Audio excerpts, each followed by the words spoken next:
Oke, sudah melakukan wawancara.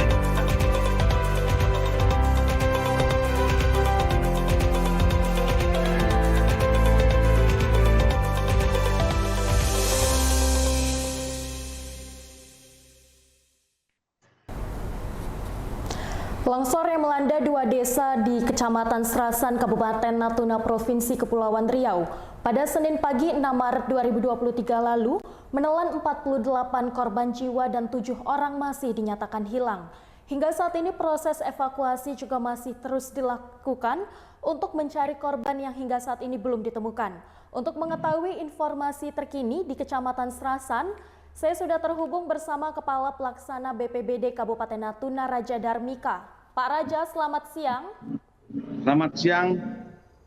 Kami turut berbelasungkawa atas kejadian yang terjadi di Kecamatan Serasan, Kabupaten Natuna.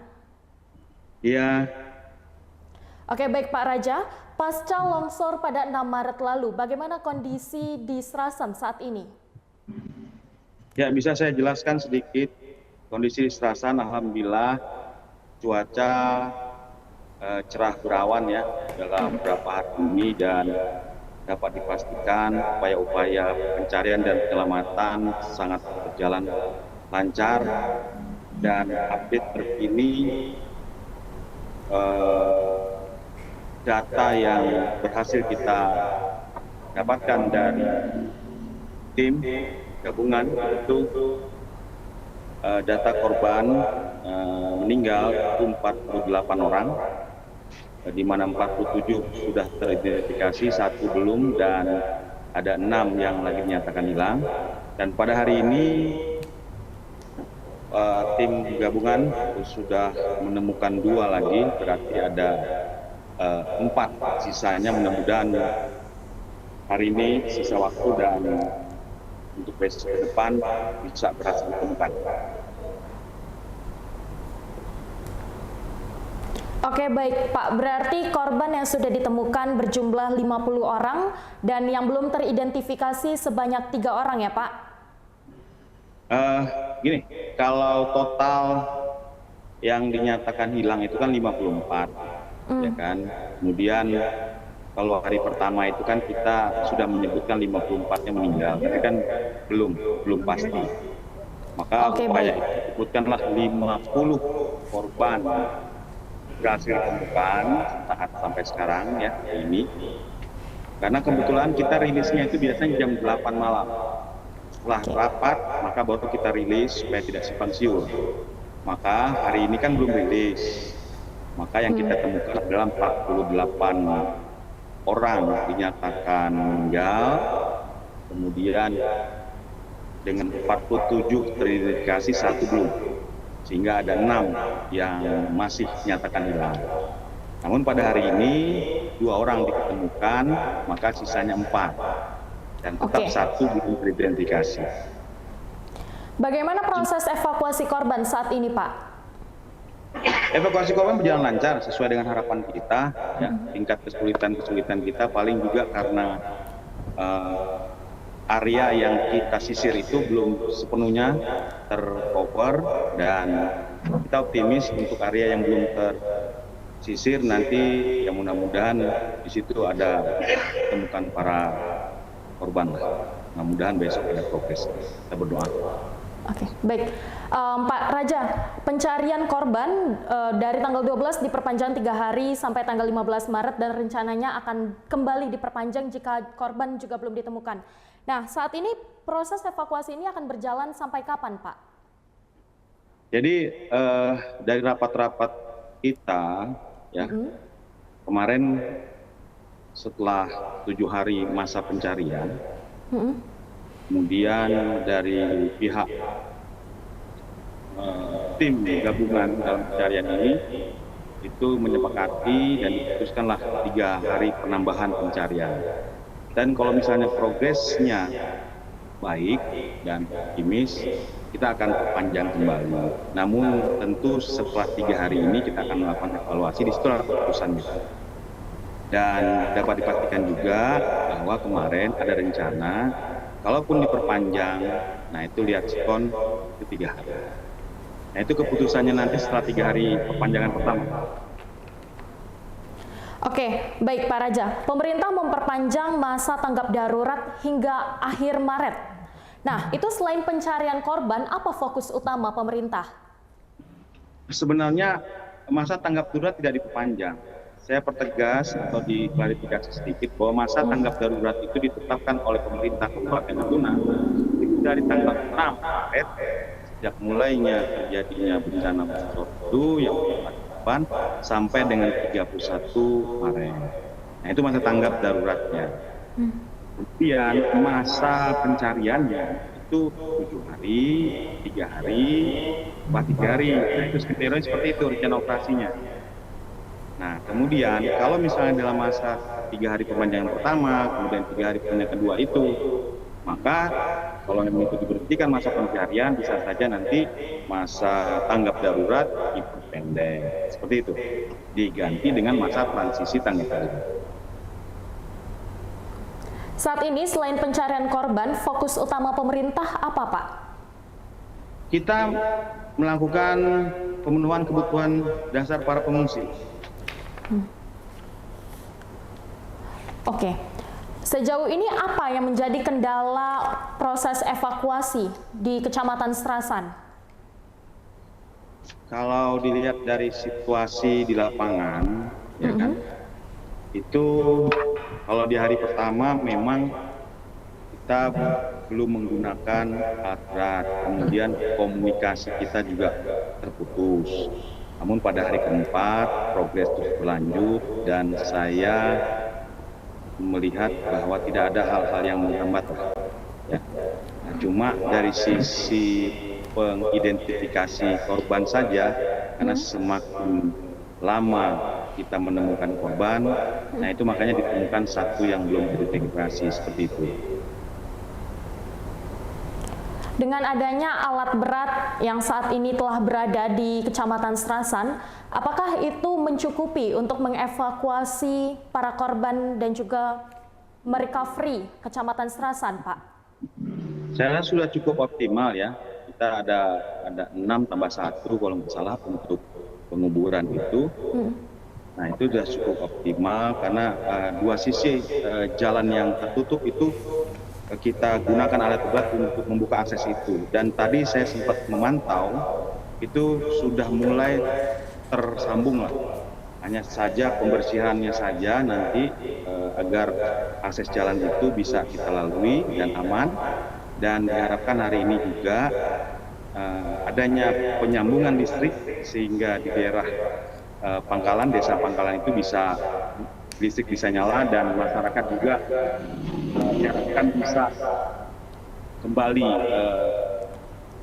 ke rumahnya, karena selama ini para pengungsi itu pada malam harinya mereka ke tempat pengungsian dan siangnya mereka mencoba untuk beraktivitas membersihkan rumah-rumahnya yang kebetulan masih terdampak lah seperti kotoran dari tanah itu. Oke, baik Pak Raja. Pak Raja, mengenai akses jalan yang tertutupi oleh longsor, apakah jalan tersebut merupakan akses utama bagi warga Serasan dan merupakan satu-satunya akses jalan? Sebenarnya itu merupakan akses jalan terdekat saja kalau dari pelabuhan ya, keluar masuknya. Nah, kemudian akses jalan itu ada satu jalan mutar yang kebetulan pada hari pertama dan hari kedua itu sempat tertutup oleh longsoran kecil. Nah, tapi kalau misalnya menggunakan jalur laut itu bisa itu. Pak Raja, kita beralih kepada masyarakat yang terdampak. Untuk saat ini, berapa jumlah pengungsi yang berada di Kecamatan Serasan? Jadi perlu kita tahu Pulau Serasan ini itu terdiri dari 2 kecamatan. Kecamatan Serasan Timur dan Kecamatan Serasan. Kemudian ada 1 kelurahan dan 9 desa atau 10 desa seluruhnya. Nah, kemudian kita tahu bahwa di hari pertama sampai sekarang itu memang fleksibel, fluktuatif ya. Fluktuatif dalam arti kata, ada yang kemarin waktu pertama kali itu kita mencatat pengungsi itu memang bermacam-macam. Ada pengungsi yang sifatnya komunal, ditempatkan dalam satu Tapi ada juga yang sifatnya terpisah-pisah, mereka menetap atau mengungsi di rumah-rumah warga. Nah, seperti itu. Dan hampir satu pulau setelah BMKG melakukan survei, melihat kondisi lapangan, kemudian ada beberapa titik rawan bencana longsor, hampir dikatakan satu pulau ini punya ancaman itu. Tapi kan kearifan lokal itu berlaku sehingga ada dampak psikologisnya juga yang membuat beberapa warga juga khawatir.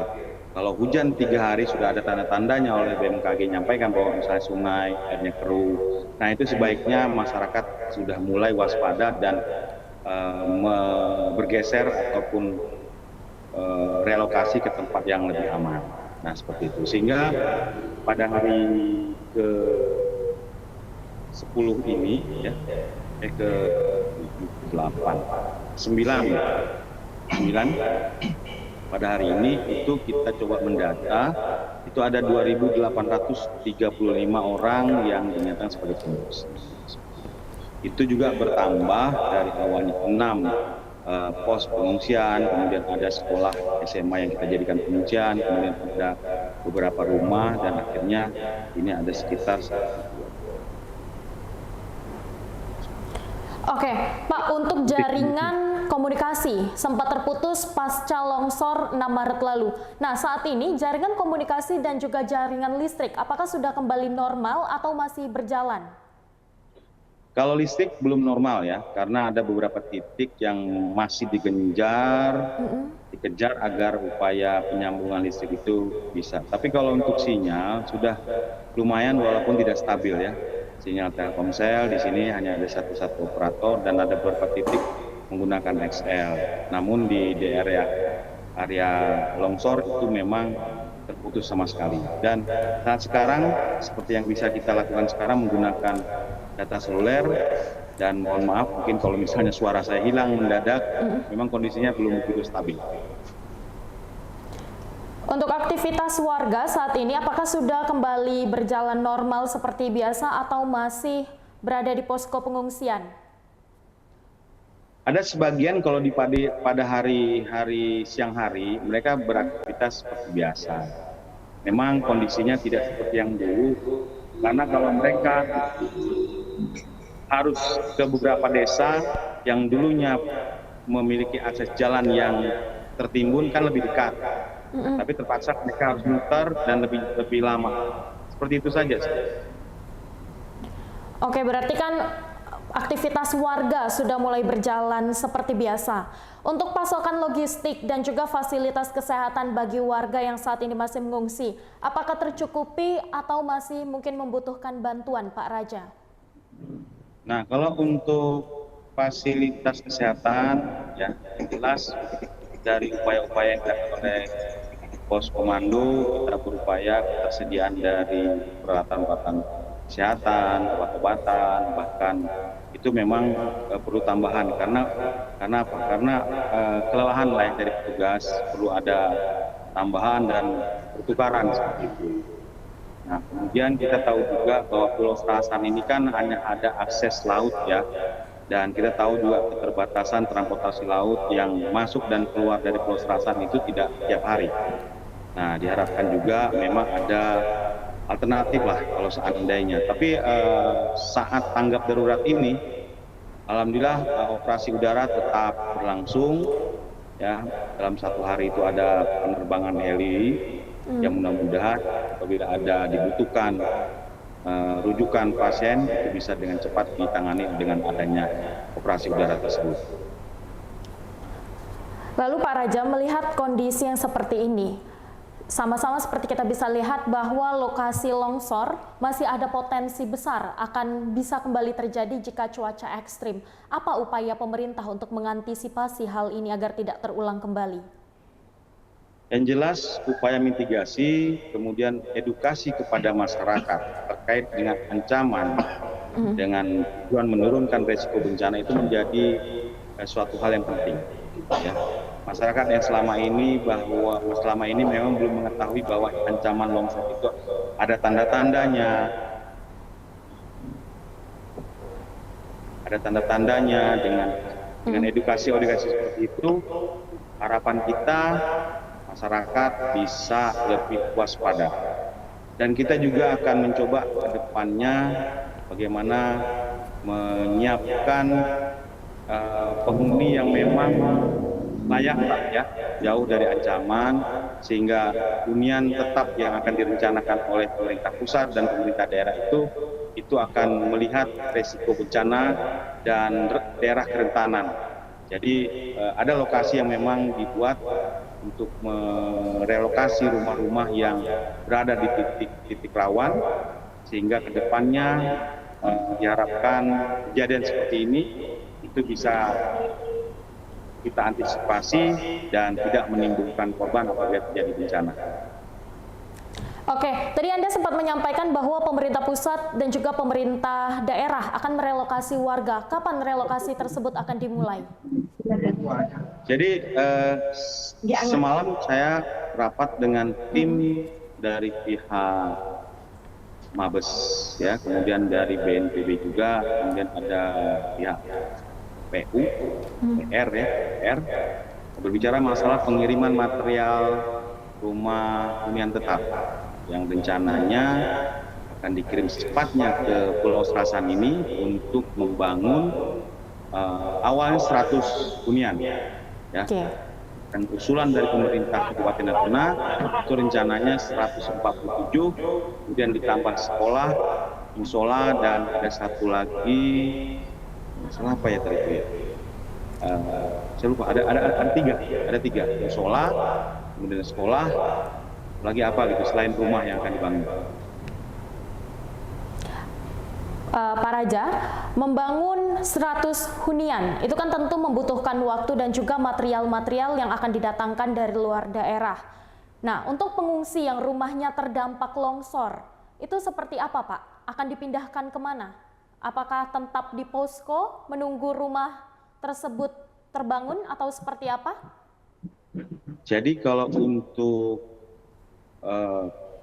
korban yang klasifikasi rumahnya rusak berat, nah itu ada beberapa alternatif. Pertama, mereka akan tetap ditampung dalam penampungan hunian.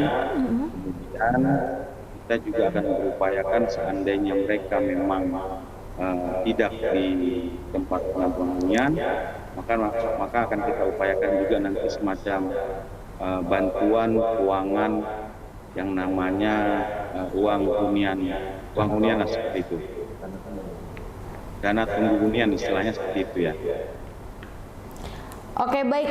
Pak Raja, terima kasih atas waktunya telah bergabung bersama kami. Semoga keluarga yang ditinggalkan dan juga masyarakat yang terdampak diberikan kesabaran dan ketabahan dan juga proses evakuasi dapat berjalan lancar.